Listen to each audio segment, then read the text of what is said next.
5월은 가정의 달입니다. 그래서 이 가정의 달에 말씀드렸던 것처럼 저희가 우리 특별히 영락의 성도님들은 우리 가정을 좀 든든히 세웠으면 좋겠어요. 날이 갈수록 가정 해체라는 말도 있죠. 가정이 해체되는 것이 단순히 가정 안에서 불화가 있어서만이 아니라 사회적으로도 이 가정 해체라는 것이 때로는 심각하게 다가오는 이때입니다. 그러나 말씀에 의하면 하나님께서는 가정을 세워주셨습니다. 아담과 하와를 통해서 가정을 세워주셨고, 그리고 그 가정에게 생육하고 번성하라고 말씀해 주셨어요. 이 생육하고 번성하라는 것은 단순히 자녀를 많이 가지라는 의미만은 아닙니다. 하나님의 백성이 되라는 것이죠. 생육하고 번성하라. 그것을 예수 그리스도께서 신약의 말씀에서 분명하게 가르쳐 주셨어요. 우리가 하나님의 가정이 되기를 하나님께서는 그 창조의 목적 속에 이미 가르쳐 주시고 담아 놓으신 거죠. 그래서 우리 영락의 모든 성도님들은 그만큼 큰 사명이 있습니다. 내 가정을 어떻게 하면 그리스도의 가정으로 하나님이 창조하신 그 목적대로 세워나갈 것인가. 이거는 우리 평생의 기도의 제목입니다. 여러분들의 기도의 제목에서도 가장 앞에 나와야 되는 부분이에요. 내가 어떻게 내 가정을 세워나갈 것인가.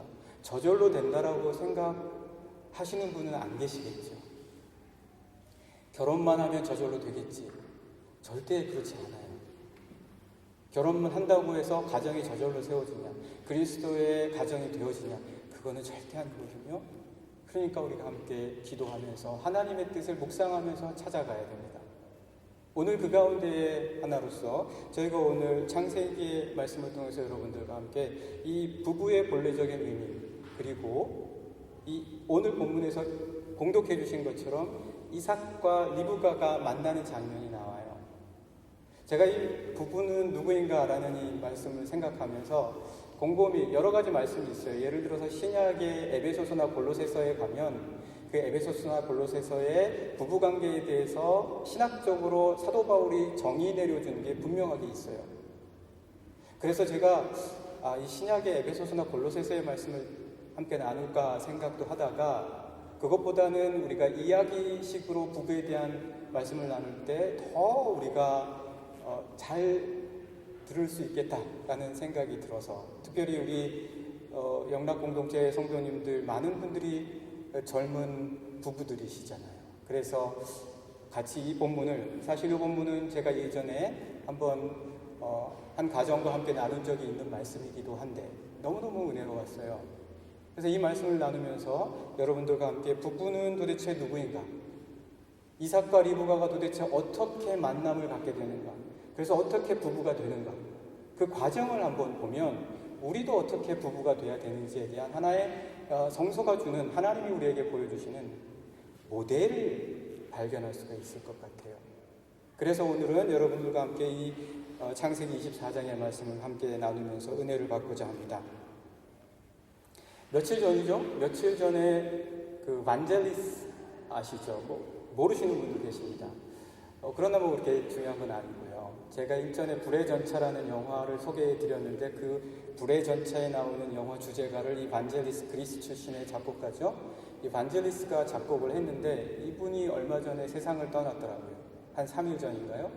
굉장히 많은 유명한 곡들을 이분이 작곡을 했는데 이분이 작곡한 음악 중에 하나가 1492라는 영화가 있어요. 이 1492라는 영화는 콜럼버스가 신대륙을 발견할 때의 상황에 대한 이야기예요. 1492년. 이 1492년에 이 콜럼버스가 스페인에서 떠나죠. 그래서 남미 대륙을, 중미 대륙을 발견하게 되는데, 그가 발견한 곳이 실제로는 오늘날의 추정컨대 산살바도르죠. 제대로 발음하자면, 저도 스페인어는 잘 모르지만 산살바도르, 산은 성스러운, 살바도르는 구세주라는 세이비어라는 뜻이잖아요. 그래서 구세주의 섬이라는 뜻이기도 한데 이 산살바도르, 바하마 제도의 어느 섬을 발견을 했다라고 합니다. 그리고 이제 마치 자신이 가장 처음 발견한 것으로 생각을 했어요. 그렇게 여겼어요. 그래서 막 이름을 짓죠, 섬들마다. 그러나 사실 이 남미, 북미, 중미 이 거대한 큰 대륙에 주인이 없었던 것은 아니에요. 이전에 이미 그 섬으로 건너간 아시아인들이 있었습니다. 아시아인들이 저 북쪽 알래스카와 그리고 이 아시아맨 북단의 사이를 어떤 분들은 과거에 그 끝이 굉장히 가까웠기 때문에 양 두 대륙 간의 거리가 짧았기 때문에 얼음이 심하게 과거와 같은 추운 날씨 속에서는 얼었기 때문에 걸어서도 건너갈 수 있었다라고 이야기하는 분들도 계세요. 그래서 그런 식으로 해서 이 북미 쪽으로 간 사람들도 있겠거니와 그리고 바이킹처럼 배를 타고 넘어간 사람들도 있었겠죠. 그러니까 이미 이 콜럼버스가 가기 이전에 이미 그 땅에 이르렀던 사람들이 있었다는 얘기예요. 그런데 그들이 넘어갔을 때의 파급력은 크지 않았었습니다. 바이킹들이 넘어가서 그리고 또 아시아인들이 넘어가서 그 땅에 살면서 가져온 변화라든지 그리고 그 변화의 그 힘 그리고 파급력은 크지 않았는데 그 이유는 그 변화를 빠른 속도로 전파시켜줄 만한 수단이 그 당시에는 없었던 거예요. 콜럼버스 때만 해도 큰 대양을 항해할 수 있는 배가 생겨난 거 아니에요. 그러나 이 아시아인들이나 바이킹들이 갈 때는 배도 보잘것없고 작았고 그리고 자기들이 발견한 섬에 대해서 알려줄 만한 마땅한 도구나 수단도 없었던 거예요. 활자나 그리고 인쇄나 이런 여러 가지 방법들이 없었던 거죠. 그런데 콜럼버스 때와는 달랐습니다. 그래서 콜럼버스가 왔을 때는 완전히 막 엄청난 새로운 세계를 발견했다라고 생각을 하고 큰 파급력을 주게 됩니다. 그런데 그것보다 더 중요한 이 요인 중에 하나는 아시아인들이나 바이킹들과는 달리 이 콜럼버스는 새로운 사람들을 만났다는 거예요. 거기 이미 기존에 살고 있었던 사람과의 만남.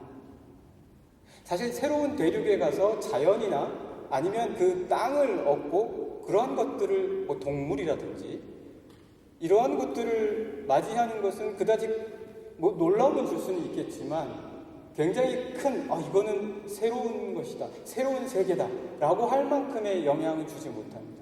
그러나 언제 그러한 이건 정말 새로운 것이다, 새로운 세계다, 두려움도 되고 때로는 설레임도 되고 긴장도 될 만한 것은 만나보지 못했던 사람을 만날 때예요.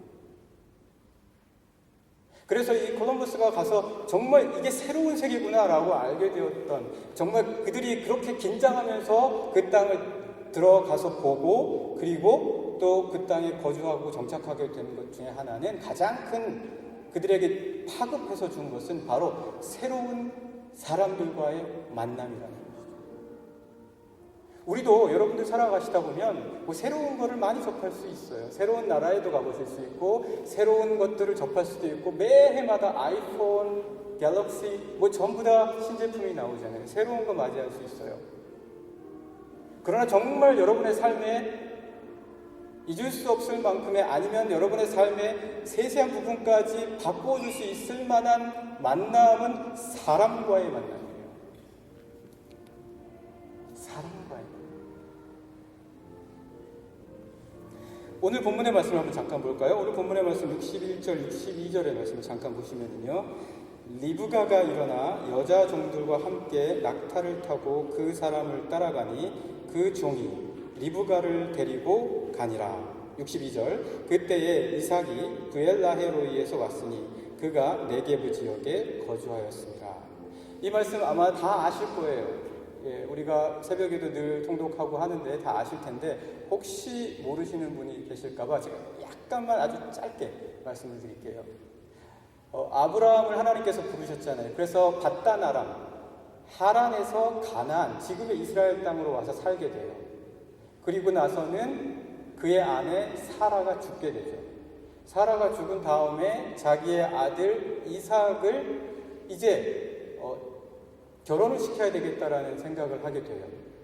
그래서 자기의 종 엘리에셀이라는 사람을 본래 자기가 떠나왔던 하란 땅, 밧단 아람으로 보내요. 이 지역에서 아내를 택하지 말고 내가 본래 왔던 곳에서 내 아들 이삭을 위한 아내를 찾아와라라는 사명을 주죠.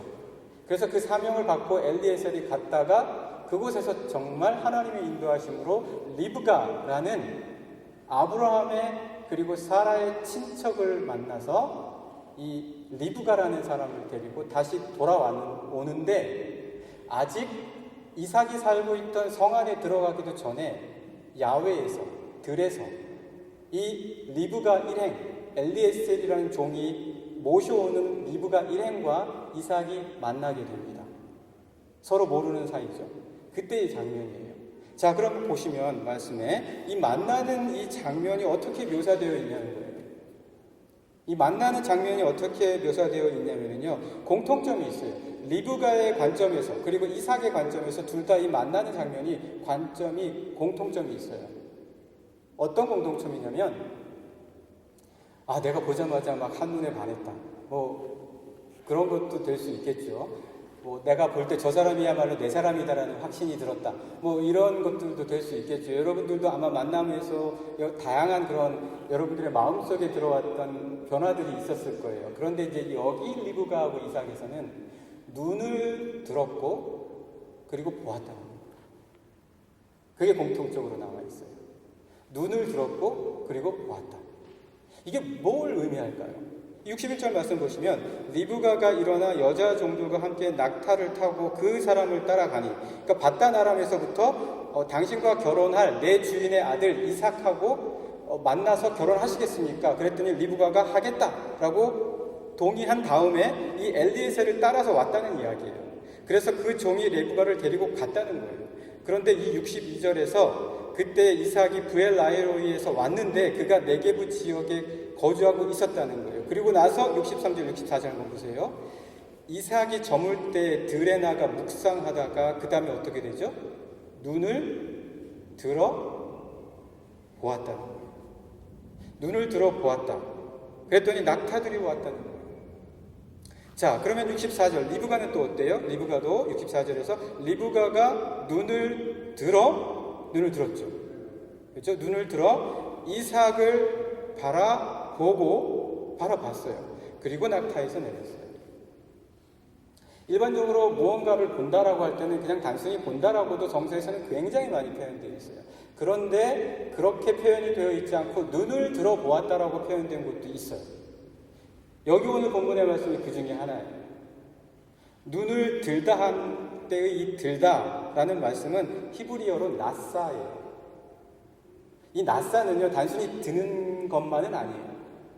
드는 것만은 아니고 움직이는 거예요. 뭔가 의도를 갖고 여기에서 저쪽으로 옮겨가는 거예요. 그러니까 이게 눈을 들었다라는 거는요, 무언가 느낌이 와서 자기가 눈을 옮겼다라는 거예요. 그런 의미예요. 그냥 눈을 마치 짐을 옮기듯이 고개를 들듯이 나 한참 고개를 숙였더니 힘들다. 그래서 눈을 들었다. 그런 의미가 아니라 뭔가 자신에게 느껴오는 바가 있어서 그 의도를 갖고 눈을 들었는데 그때 뭔가가 자기의 눈에 보였다라는 거예요. 그런 말씀의 흐름이에요. 눈을 들었는데 놀랍게도 정말 내가 느낌대로 뭔가가 내 눈 안에 들어왔다는 거예요. 이삭에게는 낙타가 들어왔고 그리고 리브가에게는 이삭이 들어왔어요. 이게 뭘까요? 새로운 세계가 들어온 거예요. 아까 제가 1492에서의 이야기 말씀드린 것처럼 제일 파격적이고 급격한 변화를 가져다 주는 거는요, 사람과의 만남이에요.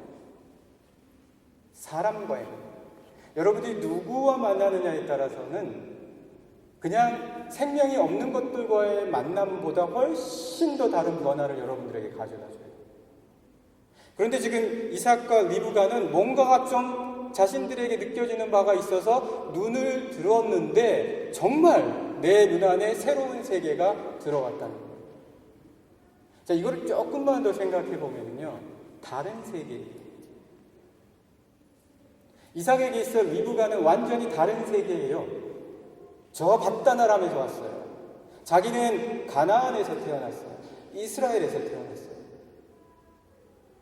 삶이 달라요. 터전도 달라요. 완전히 다른 세계에 속해 있다가 만난 거예요. 사랑하는 영락의 성도 여러분, 아내와 남편은 다른 세계에 있었던 사람이에요.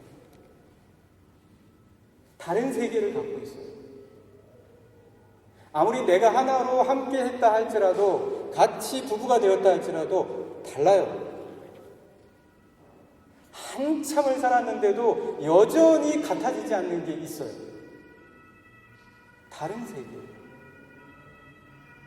그게 이상한 게 아니라는 거예요. 눈을 들어보니 낯선 사람 같아요.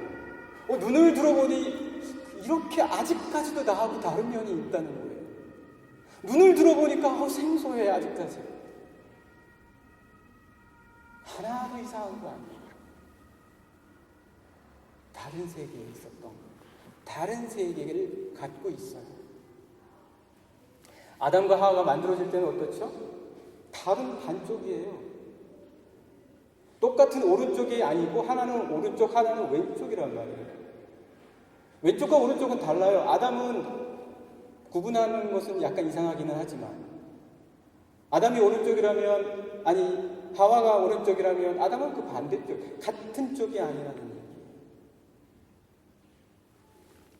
사랑하는 영광의 성도 여러분, 정말 오랜 세월을 부부가 같이 살아도 익숙하지 않는 면이 생길지도 몰라요.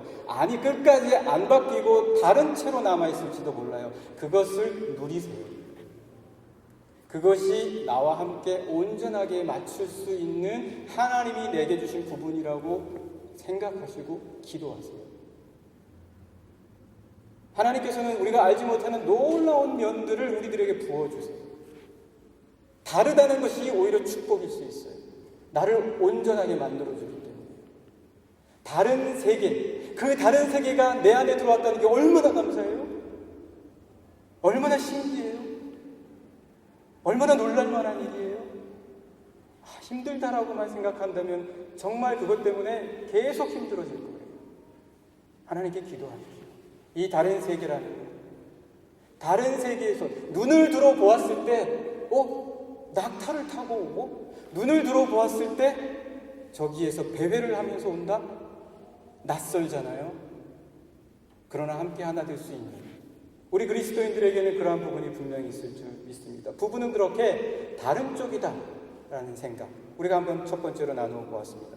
계속해서 말씀을 이제 두 번째로 우리 부부에 대해서 나눠보면요, 얼마 전 제가 이제 실로암이라는 거에 대해서 여러분들하고 잠깐 나눴었죠. 이 실로암은 보내어진 물이라고 이야기 드렸는데 다 기억하실지 모르겠어요. 보내어진 물이에요. 이 보내어진 물이라는 것은 사실 이게 원래 그쪽으로 흐르는 게 아니에요. 다 기억하실 거예요. 못 들으셨던 분들은 제가 지금 하는 얘기가 도대체 뭔 얘기인지 생각을 못 하시겠지만, 이 실로암 물이 흐르는 원래 물줄기는 따로 있고, 이 히스기야 왕이 구약 시대에 이스라엘 남유다의 히스기야 왕이 이 흐르는 물줄기를 안반을 뚫어서 성 안으로 끌어들이는 물이에요. 이 물은 보낸 물이에요. 그냥 자연스럽게 흘러간 물이 아니라 보낸 물이에요. 실로암이 보내다라는 뜻이잖아요. 그죠? 그런데 제가 말씀드렸던 것처럼 그때 이게 500m가 넘는데 이 안반을 그 당시에 양쪽에서 마주쳐서 뚫어서 함께 만난다는 것은 100% 불가능한 거예요. 그 당시에. 지금도 오차 없이 터널을 뚫을 때 반대쪽에서 뚫어오다가 오차 없이 뚫는 기술을 갖는 나라가 많지 않아요. 잘 뚫는 나라 있잖아요. 여러분 잘 아시죠? 스위스. 스위스에 가면 그냥 나라 가는 데마다 터널이잖아요. 굉장히 잘 뚫죠. 그러니까 이스라엘도 그 당시에 그런 터널을 뚫을 일이 무엇이 있었겠어요? 양옆에서 뚫어가는데 그게 가능했던 이유는 조그마한 물줄기가 안반 사이로 흘러가는 걸 발견했던 거예요. 그래서 양옆에서부터 사람들을 동원해서 그 물줄기를 따라서 조금씩 파내어 갔더니 그 물줄기가 맞닿아 있는 거예요. 그들이 수학적으로 계산을 해서 뚫는 게 아니라 그런 첨단 공법이 그때 어디 있었겠어요. 물줄기를 발견하고 그 물줄기를 따라가 봤더니 만나는 거예요. 우리 삶에도요, 뭔가가 내 삶을 이끌어가는 게 있어요.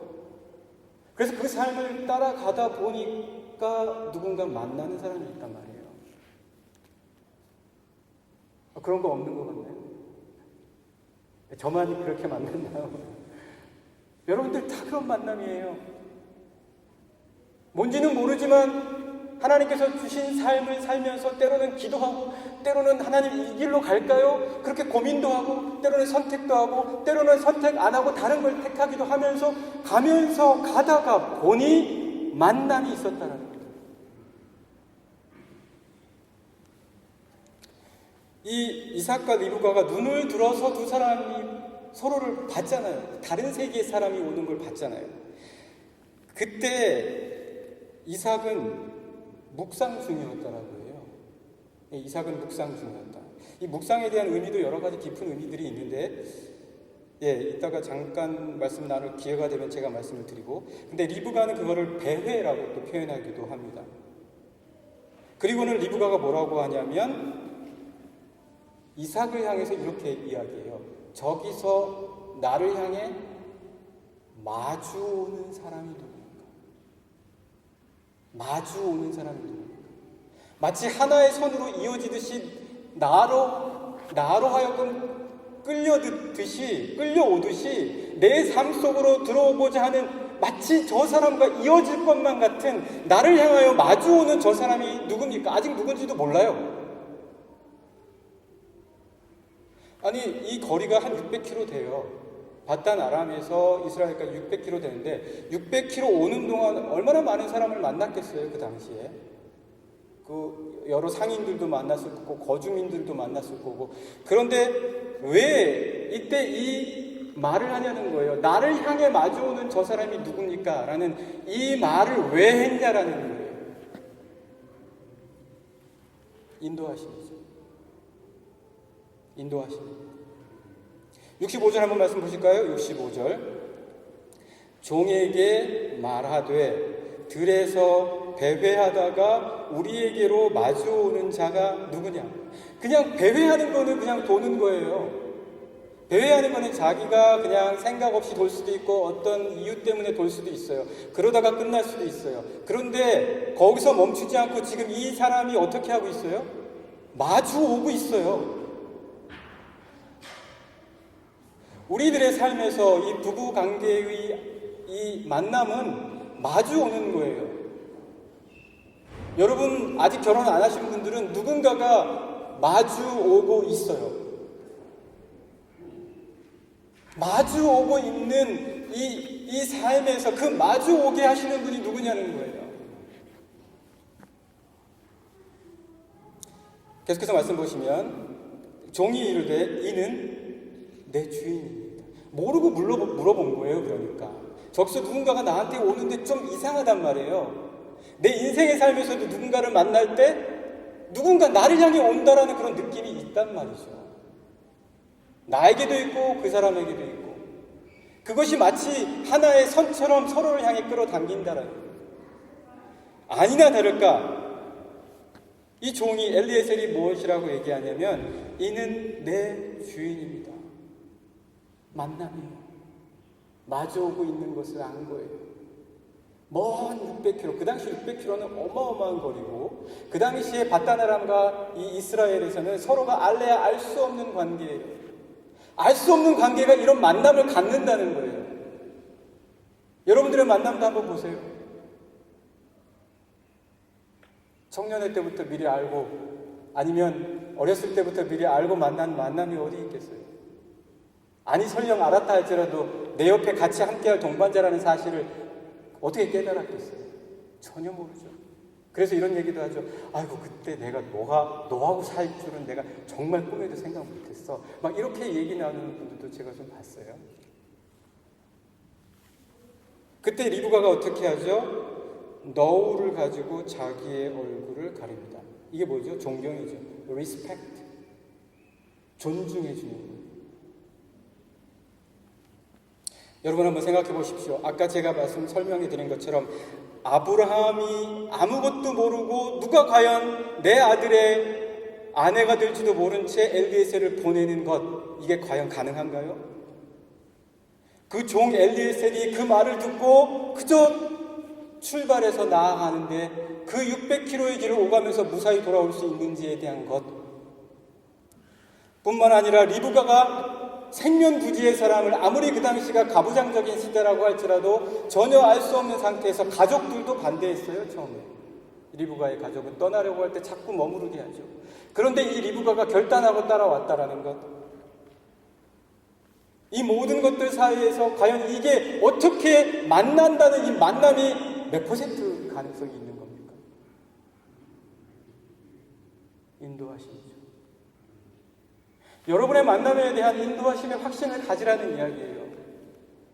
여러분의 부부가 두 분이 만났을 때에는 하나님의 인도하심이라고 하는 이 놀라운 끈이 서로를 향하여 마주가게 하고 있다는 것에 대한 만남을 이루게 하시기 위해서 그 다른 것들이 들어와도 그것들을 넘어서 만나게 하시는 이 하나님의 만남의 역사가 이 모든 부부의 삶 가운데 있다라는 거예요.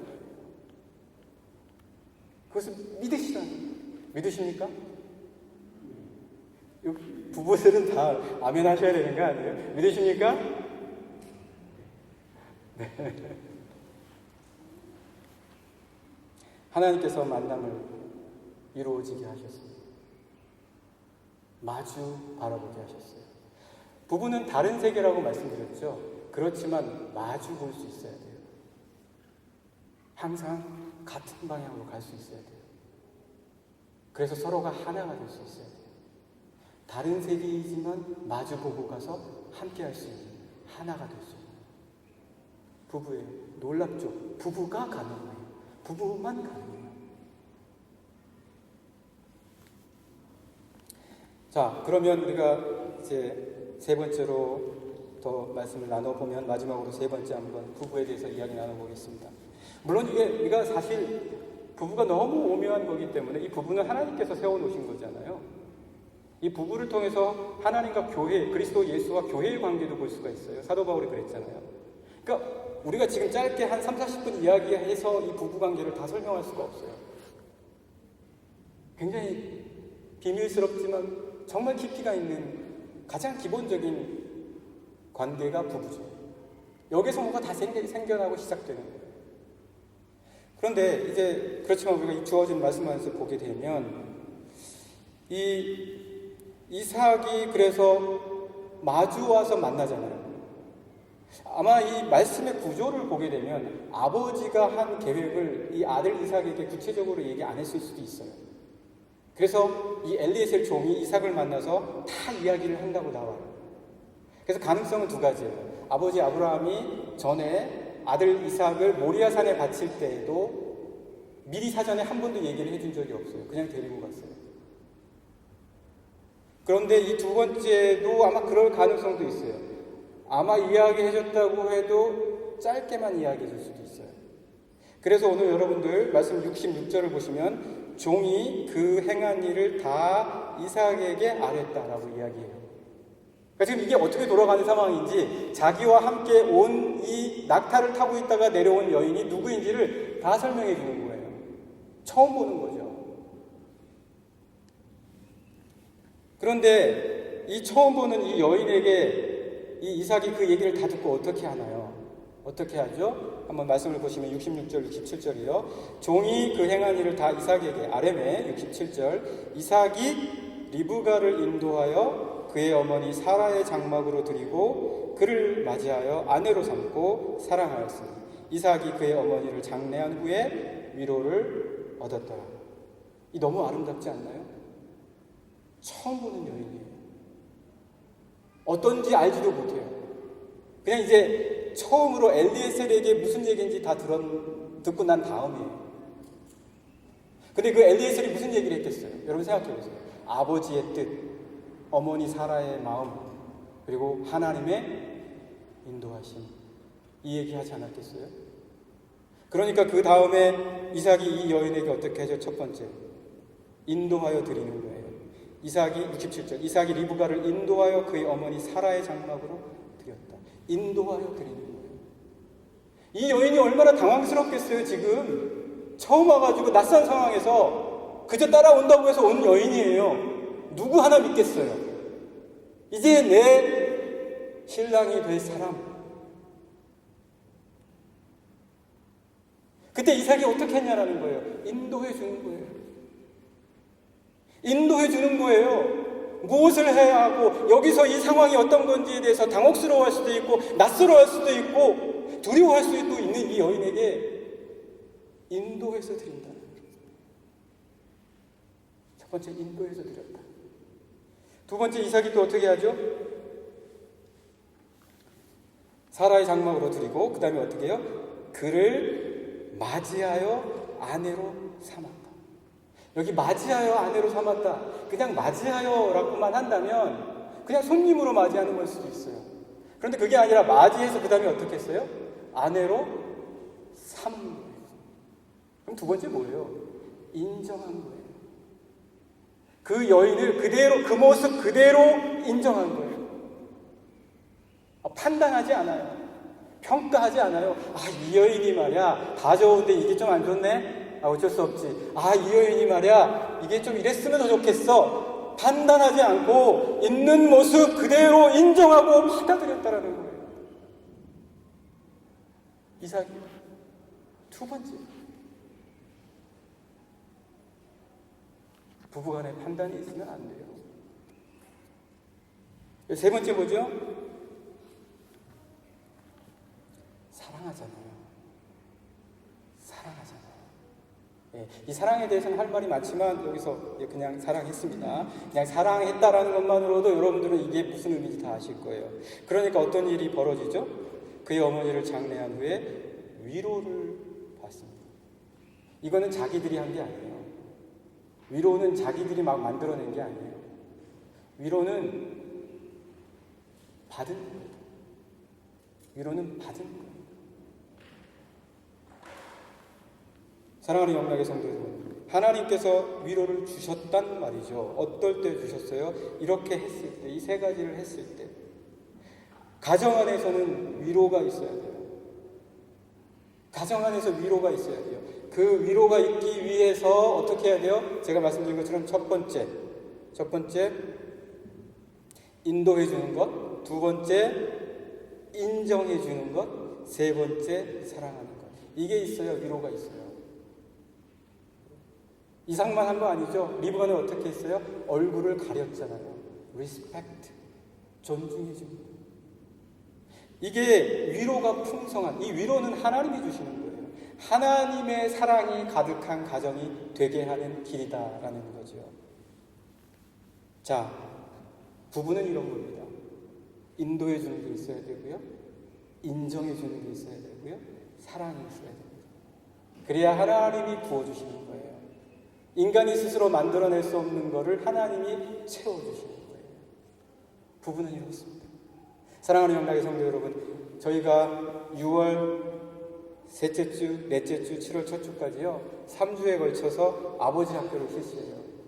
6월 셋째 주, 넷째 주, 7월 첫째 주, 이 세 주에 걸쳐서 아버지 학교를 실시하는데, 그리스도인 아버지로서의 삶, 그리고 그리스도인 아버지가 되는 것, 그리고 성소 속의 아버지들, 이 세 가지 주제로 저희가 한번 같이 우리가 그리스도인 아버지가 되어보자, 이런 마음으로 하려고 해요. 마지막 세 번째, 오늘 나눈 부부의 이야기 중에 세 번째는요, 우리가 해야 될 몫이에요. 인정해주고 사랑하고 이끌어주는 거는 우리가 해야 되는 거예요. 저절로 안 된다는 거예요. 그래야 하나님께서 채워주신다는 거죠. 그래서 우리가 아버지 그냥 되는 거 아니잖아요. 그냥 결혼하면 아버지 되나요? 그냥 아기 낳으면 아버지 되나요? 아니거든요. 그리스도인 아버지가 되기 위해서 변화가 돼야 돼요. 그리스도인 아버지가 되기 위해서는 하나님과의 깊은 교제가 있어야 되고 그 교제를 통해서 하나님께서 부어주시는 게 내 가정 안에 풍성하게 넘치도록 할 수 있도록 이끌어줌이 아버지에게 있어야 된다는 거예요. 아, 피곤해. 나 오늘 하루 종일 갔다 와서 일해서 힘들어. 빨리 밥 먹고 잘래. 이게 아니라 오늘 사랑하는 영락의 성도 여러분, 우리 아버지 학교 여러분 꼭 함께 하시고요. 우리 결혼하신 분만이 아니고 아버지가 되기를, 정말 하나님이 기뻐하시는 아버지가 되기를 원하시는 분들은 꼭 함께 하셔서요. 이 시간에 우리가 그리스도인 아버지가 되기 위한 노력들을 함께하는, 그래서 우리 영락의 모든 성도님들의 그 가정이 든든하게 세워지기를 간절히 축복합니다.